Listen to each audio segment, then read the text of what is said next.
seen internet di leen nuyu di leen ziar di leen jox seen wàccuwaay di leen wax ne yéen ngi si biir ox7.net ñu jàkkaarloo si Sister Diarra tey nag moom dañoo ñëw si biir marché Zinc bi ñuy xool événement bi nu mu demee événement bi passé ñu xool ndax jaaykat yi neex na si ñëw wala neexul si événement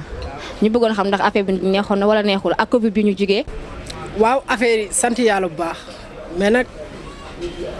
dana loon gën a neex bu njëkk mais ren moom client yi ni ñëw na affaire yi métti na nag mais nag lépp sant yàlla couvre-feu bi ñëw na am na lu mu fi laal mais lépp dañ koy teg si loxo yàlla rek xam ne jàmm moom day nangu mu la fa demee nii. affaire événement mën du ñëw rek ñëpp gis seen bopp man mi am na événement yoo xam ne dañ leen ñëw man du ma si gis sama bopp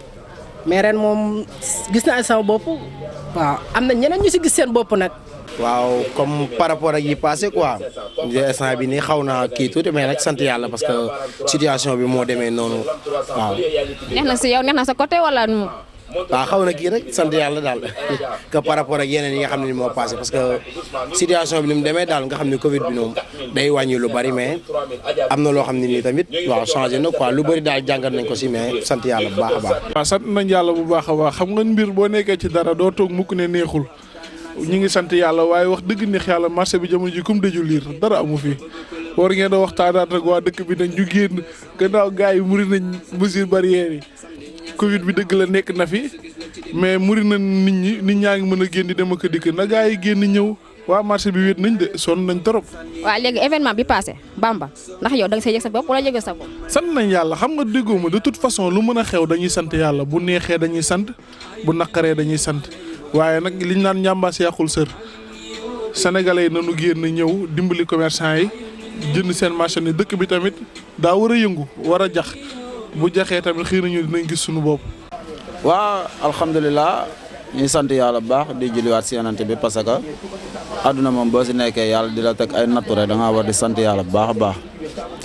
ku ne xam ne ne àdduna bi ni muy doxee fu mu toll nii moom doy na waar lool rawatina Afrique gii ñu nekk xam nga ci lay gën a méttee daal mais sant yàlla ndax loo xamante ni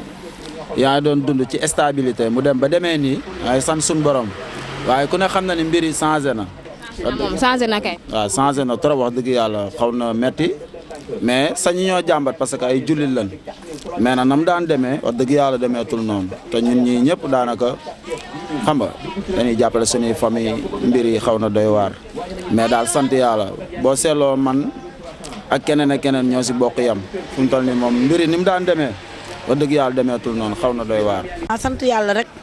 sant yàlla dund bu baax ñu ngi jaay sant yàlla bu baax kori na oor nañu ooru jàmm ak salaam suñu jaay macha allah jaay nañu wax dëgg yàlla ñu jaay nañu ñu ngi sant yàlla di seen bu tedd bi ndax kii bi moom wàññeeku na bu baax a baax a baax a baax su ñun boog wàññeeku nañu bu baax ndax nit ñi ñëw nañu biir marché jënd nañu. ñu sant daal di sant waaw gis nañ suñu bopp de macha allah ñu sant bu baax nag yal na ko yàlla yokk na yi ñaan jëm sa kanam waaye ñu sant yàlla bu baax. waaw xanaa di sant yàlla nag rek di julli ci yorante bi te di wax ne wax dëgg yàlla mënu fee passé parce que fii moom marché Zinc la ku nekk xam na ne marché banlieue la ba pare nit ku nekk bagage bi nga am daal am nga kiyam am nga bénéfice am boo amee bagage su 10 millions am nga bénéfice su bagage su 10 millions. boo amee bagage su 50 000 aussi tamit noonu la rek macha allah jaay nañu daal mënuñoo wax ne jaayuñu ndax day mel ni santuñu yàlla sant nañu yàlla bu wér